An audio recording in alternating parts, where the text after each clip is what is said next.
I'm late. I had to stop by the Wax Museum again and give the finger to FDR. We know Al-Qaeda, Zawahiri is supporting the opposition in Syria. Are we supporting Al-Qaeda in Syria? Well, it's a proud day for America. And by God, we've kicked Vietnam syndrome once and for all. Thank you very, very much. I say it again, you've been had. You've been took. You've been hoodwinked. These witnesses are trying to simply deny things that just about everybody else accepts as fact. He came, he saw, he died. Well, we ain't killing their army, but we killing them. We be on CNN like, say our name, bitch, say it 3 times. The meeting of the largest armies in the history of the world. Then there's going to be an invasion.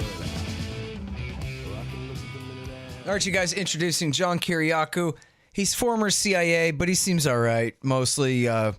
He wrote The Accidental Spy, and now his latest is The Convenient Terrorist, about Abu Zubaydah, co-written with Joseph Hickman, who is also a whistleblower, he of Guantanamo Bay, and the other Scott Horton's great journalism about the Guantanamo murders there in 2006. Don't confuse me for him, different stuff, same topic. Welcome to the show. How are you doing, John? Hey, thanks. I'm doing well, thanks. Thanks for having me. Very happy to have you here, and happy to see you sticking up for Chelsea Manning. I tried to invite a couple other people who'd written Chelsea Manning things, and I guess I didn't hear back, and so I really needed somebody to come on and talk about Chelsea Manning, and you did it. And you got a great one. It's at the American Conservative magazine today, theamericanconservative.com. Chelsea Manning's Don't Tread on Me moment. So what moment is that exactly, John? You know, Chelsea was subpoenaed to testify before a grand jury, apparently against Julian Assange. That's what we all expect. And I think that's exactly what the request was. And she was offered immunity, but she just refused to rat out Julian. And so she was prepared not to take the Fifth, but to take the First, Fourth, and Sixth Amendments. Now, this is very unusual, and I mentioned in the article that it reminded me very much of something that Pete Seeger, the famous activist and folk singer, did in the 1950s when called to appear before the House Un-American Activities Committee. All of his friends and colleagues took the Fifth, and he challenged the very veracity of the panel, saying that he had a First Amendment right to association, and he wasn't answering any questions from anybody. Chelsea Manning did essentially the same thing. Mm-hmm. And then, but you're saying, I think in here, there's kind of two courses on that. On one hand, it's a principled stand, but it's also a legal strategy as well. So can you please explain both angles there? It is actually a legal strategy as well, because what the prosecutors were looking for was for Chelsea to repeat testimony that she gave in her own case back in 2012 at Fort Meade. That was in a military court. The problem there is that if you try to recount earlier testimony, something that was on the record, that was given under oath, and you make a mistake, maybe your memory isn't what it used to be, maybe you just forget a key detail, they can charge you with making a false statement, which is a felony. They can also charge you with perjury, which is a more serious felony. And I think Chelsea just didn't want to take that chance. Mm-hmm. And then, so now why not just say, hey, I plead the Fifth? What's the difference there? Well, like Pete Seeger, she's challenging the entire system, the entire grand jury system. It's being held in secret, which is normal for grand juries. But beyond the grand jury being secret, the charges are secret. We don't even know what Julian Assange has been charged with. And the only reason we know that he's been charged with anything is because a knucklehead at the Department of Justice accidentally released it in an unrelated case in the Eastern District of Virginia. Mm-hmm. And then, so I understand what you're saying about the false statement thing, because they'll get anybody on that, and they'll get you as hard as they want to, too, right? Oh, look what they did to the people around Donald Trump. You know, so many people are saying, 31 felony charges and 13 people. Well, they're all nonsensical, what are called process felonies, what some of us call throwaway felonies, felonies that otherwise would never have occurred had the investigation not been commenced in the first place. For example, Michael Flynn. Mike Flynn, one day when he was the National Security Advisor, took a call from Rod Rosenstein, the number 2 at the Justice Department, saying, I'm going to send a couple of my boys over to talk to you. Just a friendly chat. You don't have to have an attorney present. Well, that was a setup. And so when the 2 FBI agents went to see Flynn, they knew exactly what the answers to their questions were. Flynn said something that was different than what he had said previously, and they charged him with a felony count of making a false statement. Now, they do that not to put you in prison, because the federal guidelines for making a false statement are 0 to 6 months. The likelihood that you'll get any prison time is almost nil. But what they do is they hold that over your head to force you to cooperate either against someone else in the case or in another case.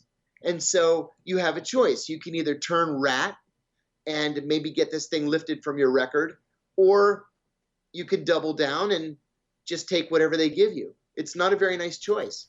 Yeah. And then, so now, let's see, I want to make sure. Oh, yeah, no, we got to cover. So Manning refused to testify, and the judge then said, all right, well, I'm locking you up until I feel like letting you out on contempt charges? Yeah, that's literally what they can do, Scott. The thing about contempt charges is that you're just locked up. It's not like you're put on trial. If they have you in the courtroom, they say, we want you to answer these questions. You say, I'm not answering them. They say, we're holding you in contempt. They literally put the cuffs on you right there in the courtroom and take you to a cell, and you don't get out of the cell until one of 2 things happen. Either you change your mind and testify, or the grand jury is no longer impaneled. But when a grand jury is impaneled in the first place, it's impaneled for a period of up to 18 months. And if after 18 months there are no charges yet, it can be extended for another 18 months. So Chelsea Manning is looking at the possibility of 3 more years in prison. And look, you mentioned Russiagate, and you wrote some great stuff. You were mentioned earlier by Joanne Leon on the show for one of the ones who got that right, and I'd like to talk with you about that in a little while here. But, you know, it seems like there's a real parallel here with Russiagate in that we already know that there is no underlying crime. This is a person being investigated. This is a fishing expedition. They're trying to come up with something, some way to twist the definition of doing journalism into espionage, trying to claim that Wikileaks is not the New York Times or the Washington Post or any other legitimate news organization. It's a non-state intelligence agency. And so even though any reporter who said to you, Kiriakou, hey, tell me some secrets from CIA days, or break in there and get me a document or whatever, that's still just doing journalism. That's doing good journalism. But they're saying, no, if Assange said to Manning, hey, I'd like it if you got me a thing, that would amount to a conspiracy to commit espionage rather than just being a journalist. And that then whatever Manning was guilty of, Assange would be guilty of conspiracy to that, which is essentially a giant fraud. And according to the Washington Post anyway, the Obama administration had decided that there's no legitimate way to split these hairs legally, where they figured that they could build a case against Assange that wouldn't also apply directly to the New York Times, which leaks classified information mostly on their behalf, sometimes in scoop form, on a regular basis, and that they don't want to overthrow and take on and change that dynamic. And that's the crux of this entire case. You've really hit the nail on the head here. What we have is, well, first of all, Barack Obama was no friend of whistleblowers or Wikileaks or Julian Assange or anybody else in that community.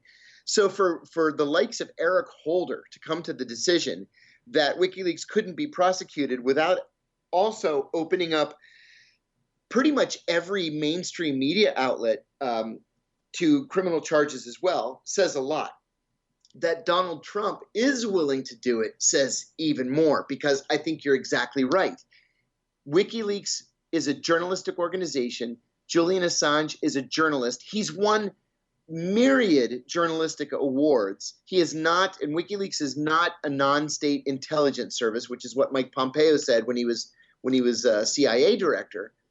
And then if you prosecute Julian for doing what every journalist tries to do every day, then you're going to have to prosecute the New York Times and the Washington Post and CNN and all the others, because you can only argue prosecutorial discretion for so long before people say, no, it's not prosecutorial discretion, it's bias. And you're going to have to answer to that. Yeah.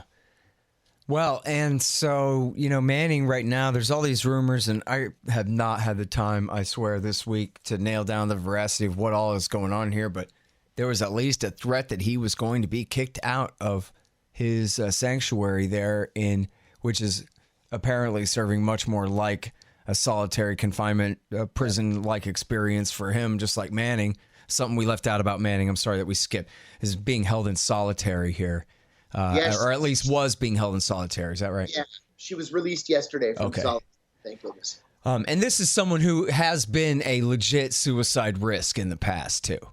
Oh, in fact, Chelsea has attempted suicide twice as a result of solitary confinement. Yeah, so at least that much has changed for now. But that seems, even deliberate there. I don't know. Anyway, but to Assange then, there's this threat that he's going to get kicked out of the embassy in Ecuador, where then he'd be at the tender mercies of the MI5 who'd turn him over to whoever who would turn him right over to the Americans. There's an irony here too, Scott, because the crime that he's being accused of having committed in the UK is failure to appear, right? Well, failure to appear for what? For a hearing on 2 sexual assault charges that the Swedes had filed, but both women recanted and the charges were dropped. So he's being accused now of failing to appear for a hearing on a crime that was never committed. So it's nothing more than a setup. And even the Brits will kind of smile at you when you tell them that. It's just a setup for the Brits to arrest him and hold him just long enough for the FBI to land a plane in London and hustle him on board and bring him back to the States. Everybody knows that. Everybody knows now that he's going to be charged in the Eastern District of Virginia. Everybody knows that he's going to get Judge Brinkema, just like I did and Jeffrey Sterling did and Ed Snowden is scheduled to have. So the fix is in. The plan, the US-UK plan is already pretty well known. Yeah. Well, listen, I don't want to take their side at all, but I do want to, I guess, say I can understand their side of the story about how just absolutely terrified of WikiLeaks they are. Not that justifies anything that they've done here, but, no, you're right, there was this huge story that I don't know if we ever had a chance to cover on the show here. You may, I bet, understand and remember the details of this better than I do, but there was an important story that said that Julian Assange was negotiating with the CIA about he would withhold the Vault 7 documents and not publish them. And then the negotiations were leaked, I think, by his lawyer or something to John Warner in the Senate, who then spilled the whole beans and ruined the whole negotiation or something kind of thing like that. Can you tell us about that? I only saw that as a rumor, like you did, and who knows? It's entirely plausible. I know that right after Ed Snowden went public with his revelations, I was in touch with him, and I made a recommendation as to attorneys, and he engaged them immediately, and then they engaged the Justice Department in negotiation to bring him home. Ed said that he was willing to do time if he were allowed to say in open court why he did what he did. And the Justice Department refused to agree to that. And so the negotiations fell apart. I think negotiations are probably a normal part of all of this. God knows my lawyers spent hundreds of hours negotiating with the Justice Department. If Julian's attorneys were, worth their salt, I would expect them to try to do the same. Yeah. Well, and essentially, again, there is no underlying crime here. There's only a thing that really frustrated and angered government employees who have prosecutorial power, and so might as well have. That is it. That's exactly what has happened. Yeah, man. Okay. And so now let's go back to Manning. And, WikiLeaks had been around and had published all kinds of great stuff already. But Manning, everybody agrees. I don't know if she has ever had to say absolutely. Oh, I guess, at the elocution, of course, did take responsibility for the leak.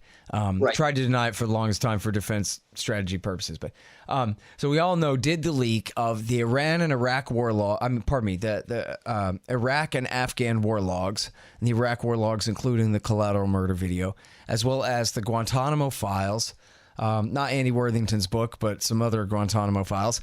And also, of course, the State Department cables that were current up through 2009 and had contained all of these documents together as released by WikiLeaks and as covered by global newspapers, have either been at the core of, or at least, the documents corroborated certain details or upheld certain major portions of probably, more than 10,000 important newspaper stories or, journalistic endeavors that have been published since.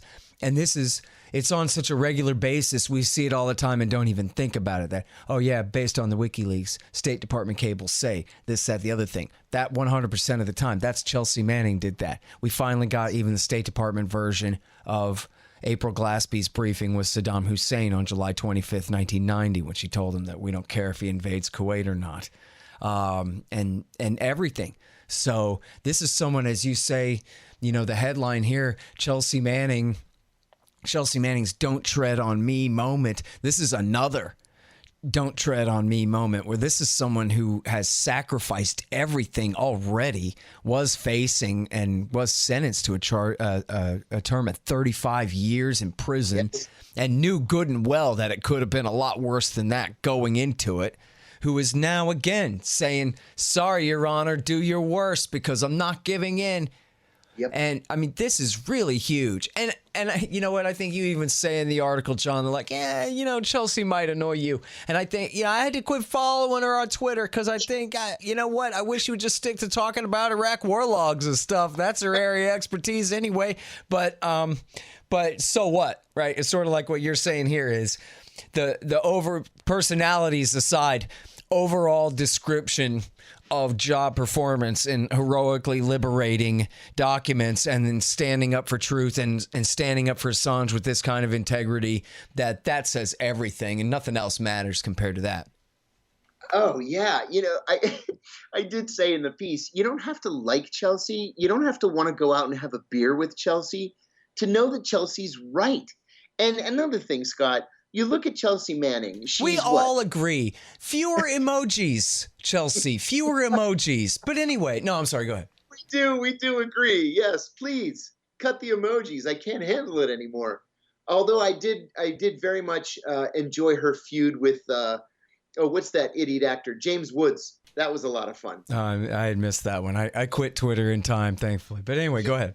He ended up blocking her. But anyway, what is Chelsea Manning? 5'4", 5'5", maybe 120 pounds. And she is tougher than 99% of the men that I know. She just will not back down in the face of a government that's potent enough to do their worst like they did last time. I mean, she never blinked at 35 years in prison. And here she is again, taking them on. I have great respect for that because most people would have just caved. Most people would have said, my job is too important, my family's too important, my kids, my this, my that. She didn't care. She stood right up. Yep. And so importantly, again, going back to those war logs, I mean, the State Department cables, this is what touched off the Arab Spring revolt in Tunisia. This was the background. Those State Department cables describing Ben Ali's corruption were all the rage in the media for 3 weeks leading up to the suicide by self-immolation of that poor guy, Bazouzi. I always say his name wrong. That started off that revolution that then led to all kinds of chaos for good and for ill across the Middle East, I guess mostly for ill, but still hugely important in every way. And of course, the Iraq war logs helped to defeat Obama's attempt to negotiate for the American presence to stay in Iraq past the SOFA, which I think the Iraqi government was going to stick with that anyway, but certainly said, hey, look, these atrocities being revealed in these war logs that you denied all along, they're a deal breaker. There's nothing we can do now. So this was all very, very important at the time. Yes, very important. Another important point is that everything that Chelsea released was true. Chelsea released information, as you rightly pointed out, that exposed war crimes, possibly crimes against humanity. Another important point is that everything WikiLeaks has released has been true. Everything. And WikiLeaks has never blown a source. So if you want to leak something and you want to be confident that your identity will be protected, it's WikiLeaks. That's the only place you can go. Without Chelsea Manning, again, you don't have to like Chelsea, you don't want to have a beer with her, but without Chelsea Manning, we would not have known that our soldiers in Iraq were committing war crimes. We may have suspected. Nah, we already knew, but it was a lot of cooperation. Yes. No, there was a lot documented already, really. But she changed contemporary history as far as absolutely. Absolutely, no question. And now here's the other thing too, is they had such a propaganda campaign back in 2010 and 2011 about this. Oh, blood on your hands, when all that happened, of course, was the DOD, the CIA, the State Department had blood on their hands, and Chelsea Manning was letting us know about the blood on their hands. So all they could do is just try to turn that around and try to accuse Manning and Assange both of some kind of treason when Assange is Australian anyway. He doesn't owe us any allegiance. But when the whole thing of it is the rat, Adrian Lamo, that turned Manning over to the FBI in the first place, also tried to entrap him, Bradley Manning, into making it that much worse and tried to tempt him and say, listen, you could be selling all these documents to the Russians or the Chinese and make a fortune, and all of this kind of thing. And Manning responds, no, you stupid. This isn't about that at all. I want the American people, especially and the people of the world, to know the truth so they can use democracy to make reforms with free information and all this stuff, just like we all learn in 6th grade civics how it's supposed to be. If the American people knew the truth, they would object. We have to tell them. That's all. And of course not money. Of course not turn it over to China. Are you kidding? But that was what the U.S. government, I think, had told the rat, to try to do that, to try to pull that kind of scam. And it went nowhere, of course. That's right. It was like pure Thomas Jeffersonian free market of ideas type argument about perfectly in line with what we all understand the First Amendment to be about in the first place. That is it. I agree. Hey, you guys, here's how to support this show. First of all, buy my book, Fool's Errand, Time to End the War in Afghanistan. It's available in audiobook, read by me. Check out all of that at foolserrand.us. Of course, subscribe to the podcast feed at scotthorton.org or at libertarianinstitute.org. And all the archives are also on YouTube, youtube.com/ScottHortonShow. Support me at Patreon. Anybody who supports at Patreon or at paypal.com for $5 a month, and you will get access to my private Reddit group. There's about 150 of us in there now. It's a great little group. A real improvement on my former life on Twitter. And you can join it up too. Go to scotthorton.org/donate to find out all the details about that. Donations of $50 will get you a signed book, $100 will get you a silver QR code commodity disc, or a lifetime subscription to Listen and Think libertarian audiobooks. And yes, of course, I take Bitcoin and every other iteration of that kind of thing. That's all at scotthorton.org/donate. Also, shop Amazon.com via the link at the top right-hand side of my page at scotthorton.org. And hey, give me a good review for the show on iTunes or Stitcher or Google, whatever the hell it is. And Amazon.com if you read the book and liked it. And thank you for your support. Hey, listen, I think it's great that you wrote this thing. Now, Well, geez, I don't know. I mean, I guess things can only get worse here. There's no indication that they're calling off this grand jury. And, of course, Manning's not going to give in here. So at this point, she really is looking at an extended period of time. And we really are looking at some sort of trumped-up cage against Assange going forward, it seems like here. Let me add something from my own personal experience about that issue. When I was approaching trial back in 2012, I hired O.J. Simpson's jury consultant. He had also been the jury consultant for George Zimmerman in the Trayvon Martin case. He had done William Kennedy Smith in his rape case. This guy is a major player. And so he came up here. We got him a security clearance so he could go through my files. And in the end, we were all sitting around this enormous conference room table. I had 11 attorneys at the time. And he said to me, and I'll never forget it, he said, if we were in any other district in America, I'd say, let's go for it. We're going to win it. But the Eastern District of Virginia, you don't have a chance. He said, look at who your jury is going to be made up of.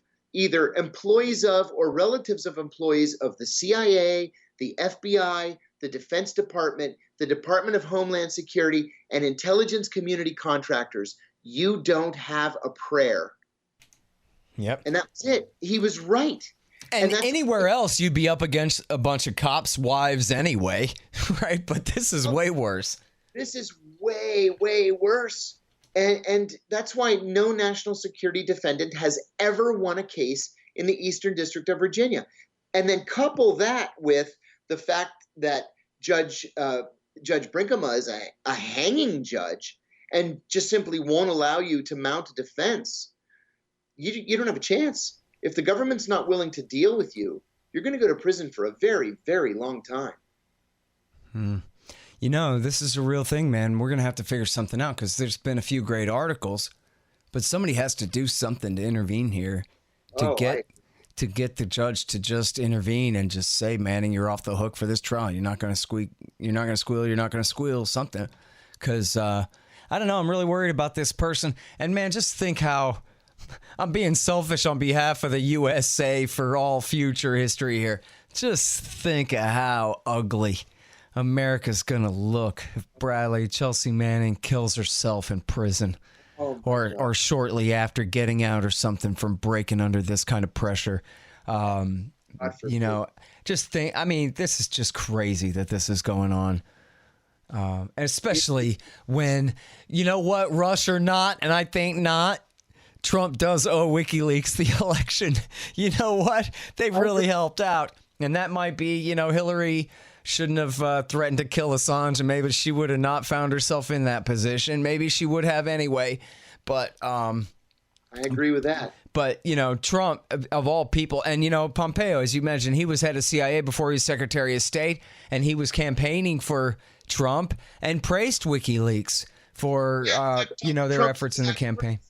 Donald Trump's exact words were, God bless WikiLeaks. Yeah. It doesn't get any more clear than that. Yeah, seriously. And, okay, so now listen, I don't know how much time you got. Actually, I have almost no time. Let's talk about Russiagate for just a second here, and I'm just going to have to be late for my next thing. I want to know whether you think that the Russian GRU was really behind this hack at all or what. No, I don't. Bill Binney, who's the former number 4 at NSA and is a member of Veteran Intelligence Professionals for Sanity, it's a group that I'm also a member of, retired CIA, NSA, FBI, military people. Bill Binney has released a definitive study saying that the information that was downloaded from the DNC server was downloaded at a speed that could not possibly have been done remotely. It could only have been done in person onto a thumb drive because it downloaded at something like 20 times the speed that it would have downloaded had it been remote. And so that tells me that there was a whistleblower inside the DNC, probably pissed off because Hillary had stolen the election from Bernie Sanders. And then that person, whoever it was, decided to give the information to WikiLeaks. I do not think that this was a Russian intelligence operation. Because this is the thing, and it was, I mentioned this on another interview. I spaced out who it was I was talking about. It was Danny Sherson's new one that's coming out tomorrow. something like that. Was talking about, of course, the most important part of all of this is never mind how they gave Donald Trump the Saddam Hussein treatment. It's what they've done to Vladimir Putin and to Russia in terms of what they have changed these words to mean in the minds of the American people, where the polls say, I think it was, one a few weeks ago, 73% of Americans consider Russia to be this major threat. How many times they've heard for 3 years straight they've attacked our democracy.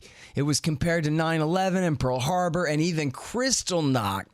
Geez, and they will stop at nothing to disrupt us, to divide us, to destabilize us, to discredit our constitutional system. It's like a war going on. And now, how do you climb down from that? And in fact, if you bought into that, how do you stop being wound up about that either? How do you ever forget how mad you are at those guys for what they've done, even though they never did do it? Right. And that's an ongoing problem, I think, in our relations with Russia. The Russians are being accused of everything these days. And the funny thing is that they're being accused by Democrats. It's like this weird role reversal now, where the Democrats are trying to sabotage relations with Russia and the Republicans are trying to foster it. I just don't get it. Well, it's just simple partisanship, but boy, it just has such disastrous consequences when you have so many people. The basic mindset before that was like, I don't know, Russia, we're essentially friends with them, right? That's what anybody would have told you. Right? I don't know. But now they would not say that. Now they go, oh my God, yeah, what are we going to do about them? Yeah? Yeah, exactly. And then we're going to convince ourselves that we're going to have to do something. And that's where it gets really dangerous. Yeah. Well, you know what? I'd like to think that with the report isn't out yet, of course, and yet they've already folded up the operation without charging anyone with conspiracy. And everyone who was charged, as you said, it was all lying to the FBI on minor and side issues, none of which had to do with building a case toward a conspiracy of Trump working with the Russians at all. And, it's funny because it sounds so silly that we almost sound silly repeating it, right? When they are the ones who were really saying that essentially that he was guilty of the highest treason, that he was a spy, that he was a compromised agent of Russia. Not just that they had intervened in the election and helped him to win, but that now, or maybe even before, he owed them everything. And this is, my God, man, it's sort of like if you're going to accuse a Sandy Hook mom of lying that she ever had a daughter, you better really be sure you're right. It's the same kind of thing like this. You're going to launch a whole, FBI, CIA putsch against the leader, the elected chief executive, based on this kind of thing. You better really have something.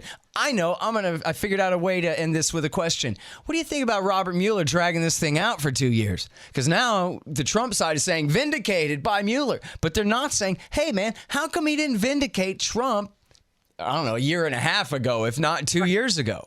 Right. I want to know the answer to the question of why the FISA warrants kept getting renewed. And where was the judge on this? When the judge said to the FBI, look, there's no evidence here, and then in the next breath says, okay, I approve a renewal of the FISA warrant, heads should have rolled. We don't have any idea why that happened. Yeah. I sound hyperbolic repeating it, but we're talking about they launched this thing against, first, a major nominated candidate for the president of the United States of America. Right then and there, you're talking about crossing major lines. You better be sure you're right before you even start going down that road right at that point. And I think we already know their motive was to prevent him from being elected based on these rumors and these kind of trumped-up charges in the first place. It was only after he won, well, they tried to throw it in the Electoral College, or they talked about trying to throw it in the Electoral College. They backed off of that plan. Then they recognized, I guess, has to be sworn in, but so they released this intelligence report saying that he was only elected because of Russian intervention, essentially, without really proving it at all. And then shortly after launched the real, I guess, counterintelligence and criminal investigations of his administration. as Joanne Leon was saying earlier today on the show, it seemed like that part was mostly the CYA. That was the part where, geez, he wasn't supposed to win, and for them to be left, blowing in the wind and in his crosshairs. And so they better really double down on the thing and really make it seem like he's guilty of something. And that's the only reason they investigated and that kind of deal. Only now, here they are 2 years out, they've dug themselves that much deeper of a pit, it seems like. Yeah, I agree. It just doesn't seem to get any better. It only gets worse. What a crazy story this is. See, I remember saying in July of 2016 that, well, this is never going to take, because even though the USSR is gone, essentially the whole trope about you're an agent of the Kremlin is a throwback to old commie Red Scare stuff. And this guy is a Republican real estate tycoon from Manhattan, for God's sake. It's not like he's even one of these like Lincoln Chafee liberal Rockefeller Republicans. You know what I mean? He's not. He's the kind of guy who certainly considers himself a patriot, regardless of what the rest of us think of him. How is this even, never mind whether it's possible, but how is it even possible that the American people would buy into this at all? It just, on the face of it, seems so goofy to me. But again, I think that's why they really had to turn it into an investigation to give it that credibility itself. That there must be something there or they wouldn't have taken it this far. I agree. And really, in the end, all it's done is serve to further balkanize the American body politic. The Democrats are more isolated on their side. The Republicans are more isolated on the other side. Then there are those of us either in the middle or around the edges that are just shaking our heads, not knowing where to go now. Yeah. I guess we'll see. And I don't know what's going to happen, because they can't climb down. We've already seen, after the Barr summary that they're going, oh, yeah, well, maybe obstruction then. Maybe firing Comey was obstruction. And never mind, the whole thing about the entire case for the Russia treason is over, essentially. And they all still assert that, oh, yeah, well, you have to admit that Russia did the hack and Russia attacked us, and Russia, they're still the reason he won, whether he was in on it with them or not, and this kind of thing, even though that's still not proven at all. The closest we've gotten to proven there is a lot of assertions with actually no real explanation, never mind solid proof to back up the claims in that indictment against the GRU guys. And I guess I'm skipping around here, but you already answered about how you agree with the Binney take there. But so what do you make of that indictment where they blame all these GRU guys? Is that just made up out of whole cloth, or what do you think of that? I think it wasn't. I think, though, that it's apples and oranges. I think that the Russians, and the Russians in air quotes, who is this? Is it this? They claim it's from GRU headquarters, and they, had cameras in there or something, it seems like.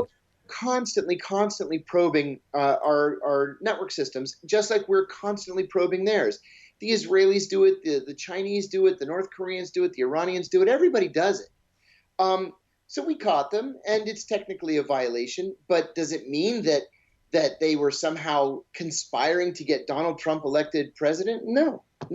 These are apples and oranges, and it's like the Democrats just want everybody to believe that it was a concerted effort. It was an operation, a pre-planned operation to get Donald Trump elected and to defeat Hillary Clinton. And there's just no evidence of that. So then, do you think that the Guccifer 2 personality actually just works for the CIA, and they went to go and pollute these WikiLeaks documents with these, Cyrillic letters and Iron Felix references and stuff, just to sort of divert the issue and, pollute it and make it look like Russian involvement then? Yeah, I think that's a real possibility. But it might not have been the CIA. It could have been the Israelis doing the same thing. Because who had as much invested in getting Donald Trump elected as the Republican Party did? It was the government of Israel. And look what they got out of it. We moved the embassy from Tel Aviv to Jerusalem. We recognized Israeli sovereignty over the Golan. Bibi Netanyahu yesterday said that if he wins re-election tomorrow, he's going to annex the settlements in the West Bank. I mean, that a Donald Trump presidency where the U.S. government is not going to make one word of complaint, that's exactly what the Israelis wanted. Mm-hmm. And what better way to divert attention than to put Cyrillic letters in the programming code? Yeah.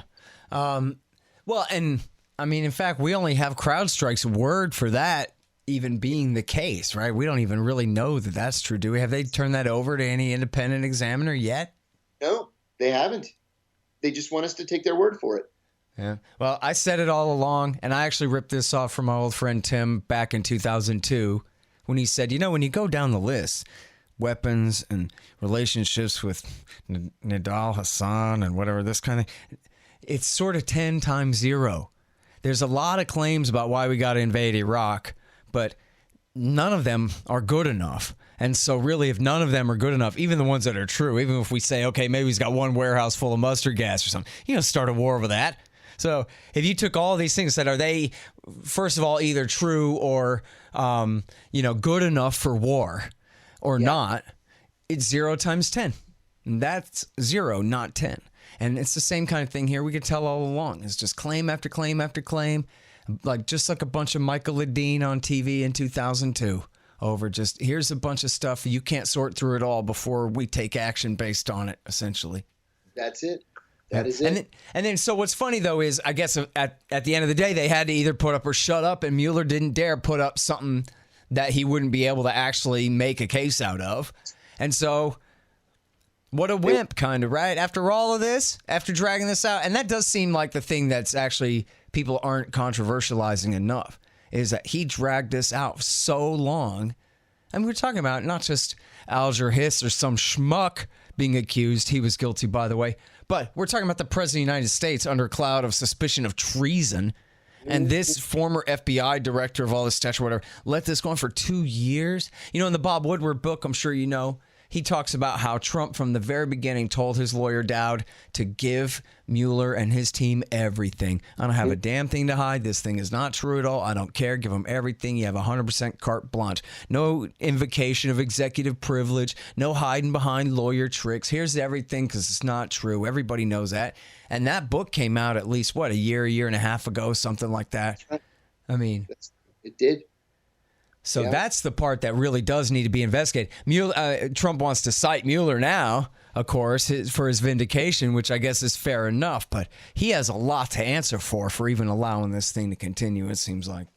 Indeed. Yeah. All right, listen, I'm sorry I've kept you so long here. Thanks so much for doing the show, and especially back to our original subject, sticking up for the great Chelsea Manning, who, as you said, has truly sacrificed so much for all of us. She really has. Thanks so much for having me. Thank you, John. All right, John Kiriakou, guys, The Accidental Spy, and then his latest is with Joseph Hickman, The Convenient Terrorist, about Abu Zubaydah. All right, y'all, thanks. Find me at libertarianinstitute.org, at scotthorton.org, antiwar.com, and reddit.com/Scott Horton Show.